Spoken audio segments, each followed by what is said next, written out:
Assalamualaikum warahmatullahi wabarakatuh.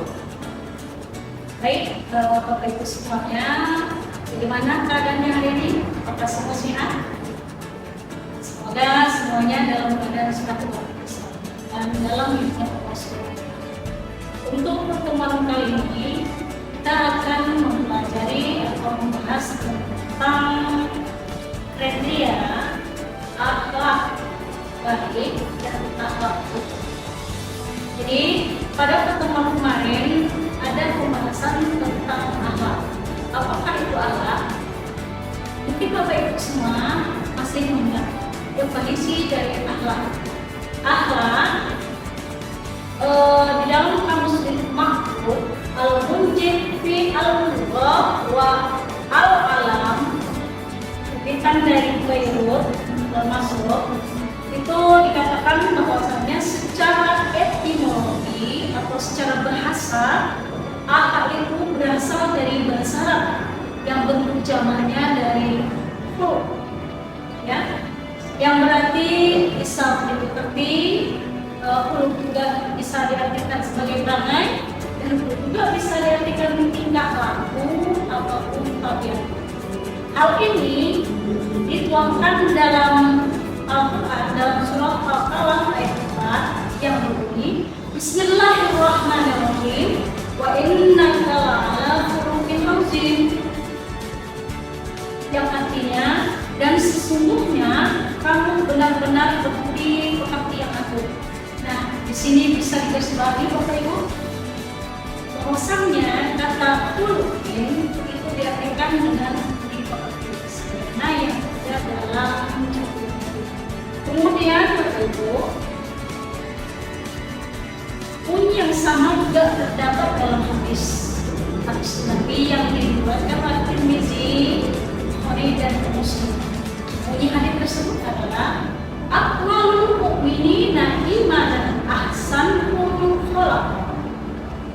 Jadi artinya orang-orang mukmin yang paling sempurna imannya adalah yang paling baik akhlak. Kemudian ada tokoh muslim lain yang mengatakan bahwasanya akhlak itu adalah nilai-nilai sifat-sifat yang tertanam dalam jiwa yang dengan sorotan dan timbangan seseorang itu bisa menilai perbuatannya baikkah dia tergolong ataukah bukan perbuatannya tergolong. Ya, kemudian bisa memilih antara perbuatan baik dan perbuatan buruk. Kalau perbuatan buruk, maka dia tinggalkan, dan apabila perbuatan baik, maka dia lakukan. Nah, hal tersebut dikemukakan oleh tokoh muslim kita Abdul Karim Zaidan dalam bukunya Usul ad-Da'wah, ya, di halaman 5. Baik, Bapak Ibu sekalian, jadi akhlak tersebut ya min ghairi haja ila fikri wa ru'yah. Akhlak tersebut dibuat tanpa harus membutuhkan pemikiran dan pertimbangan. Jadi secara spontan akhlak itu terpikir dan terlaksana, ya. Sering kita dengar akhlak baik dan akhlak buruk, akhlak terpuji dan akhlak tercela. Nah, akhlak yang baik itu disebut juga dengan akhlak mahmudah, ya, atau akhlak yang mulia. Sedangkan akhlak yang tercela itu disebut juga dengan akhlak mazmumah atau akhlak yang tidak baik dan akhlak yang buruk. Jadi ada beberapa pertanyaan yang saya mau mengatakan. Yang pertama, bagaimanakah akhlak itu yang dikatakan akhlak baik dan manakah yang dikatakan akhlak itu akhlak buruk?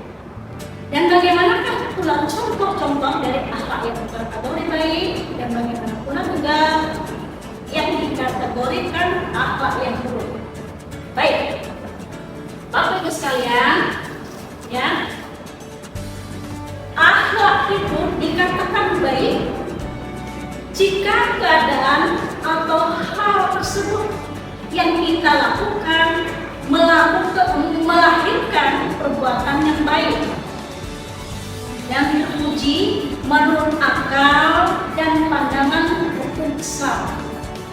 Jadi akhlak yang baru adalah perbuatan yang melahirkan perbuatan yang baik dan terpuji menurut akal dan hukum Islam.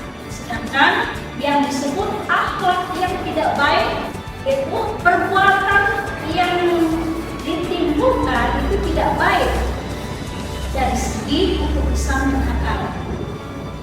Banyak contoh yang terjadi di kalangan kaum muslimin, muslimat dan masyarakat.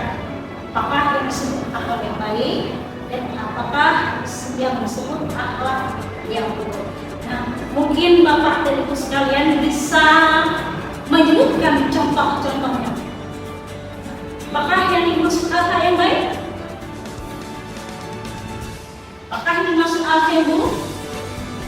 Baik, Bapak Ibu sekalian. Ya. Akhlak yang baik contohnya banyak, seperti sabar, ya, kemudian dermawan, kemudian rendah hati, toleransi, kemudian adil, gigih, sopan dan santun, berwibawa, ikhlas, ridho, tawakal, dan lain sebagainya. Ya. Sedangkan akhlak yang buruk dan akhlak yang baik juga akhlak yang tercela itu juga banyak terjadi di antara kita. Di antaranya seperti iri hati, ada sifat dengki, ada sifat hasud, ada ghibah, ada berbohong, ada berkhianat dan lain sebagainya. Nah, mungkin dari yang saya lakukan ini Bapak Ibu bisa pertimbangkan manakah yang termasuk sifat atau akhlak yang baik dan manakah yang termasuk akhlak atau sifat yang buruk. Baik, mungkin ada pertanyaan selanjutnya yang timbul dari Bapak Ibu. Apakah yang menjadi unsur dalam kategori akhlak baik dan akhlak buruk?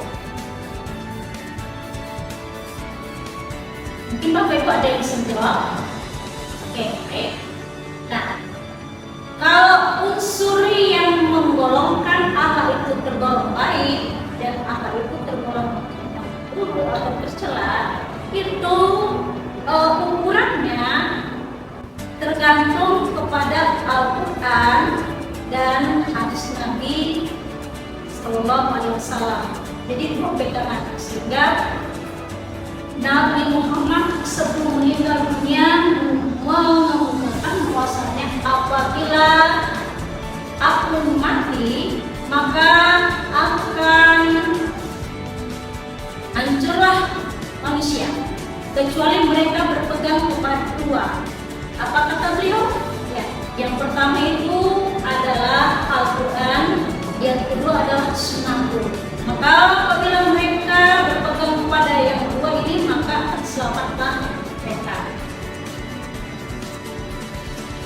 Dan Bapak Ibu sekalian, dari akhlak yang saya ungkapkan tadi ada beberapa item yang saya akan jabarkan. Mungkin Bapak Ibu sekalian pernah mendengar atau pernah merasakan atau pernah mengalami beberapa item yang saya sebutkan.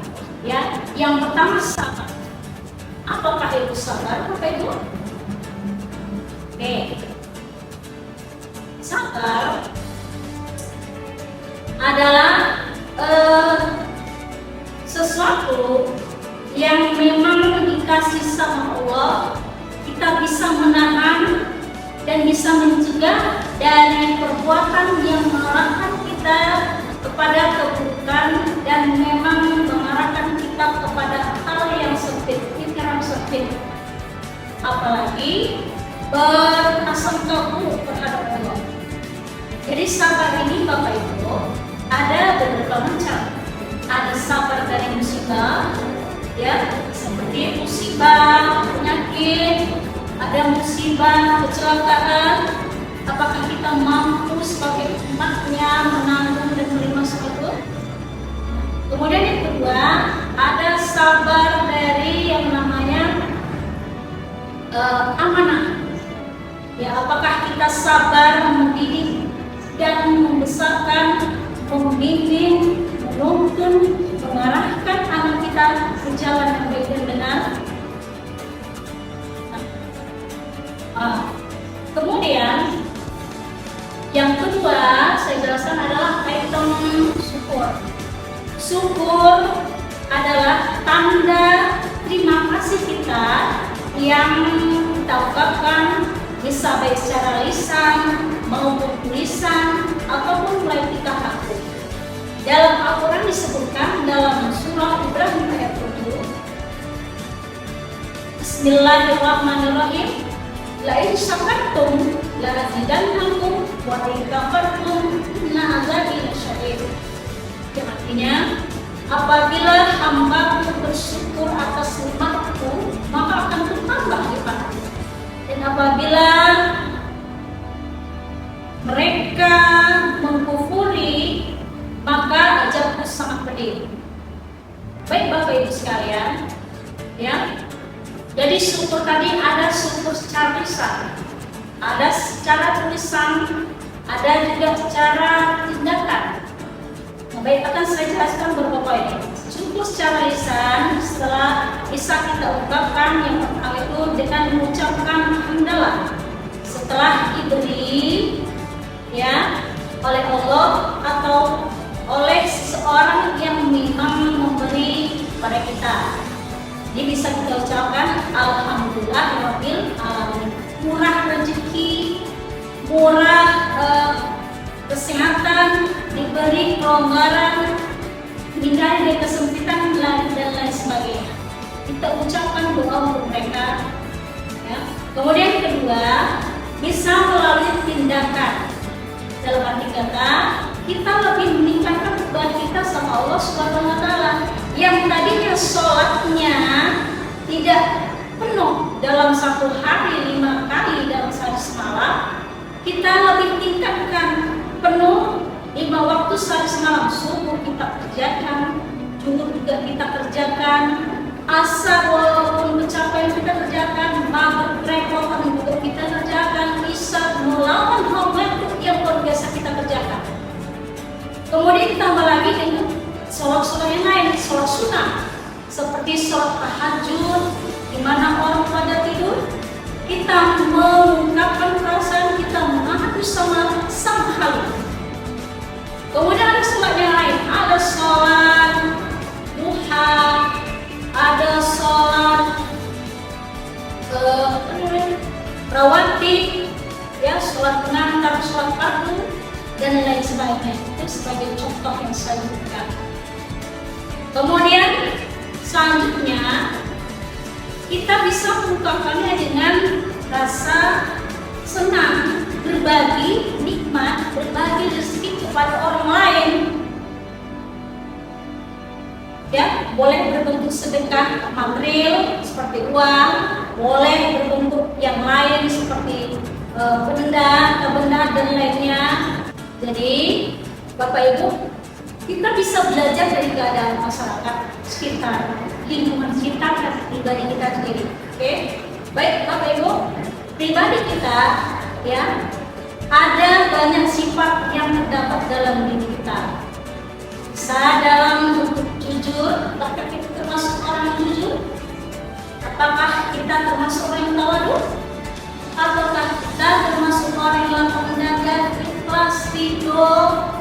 Ataukah kita termasuk orang yang istiqomah? Dan apakah kita termasuk orang yang berkhianat? Ataukah kita termasuk orang-orang yang memang punya sifat yang memang tidak bisa dikendalikan oleh diri?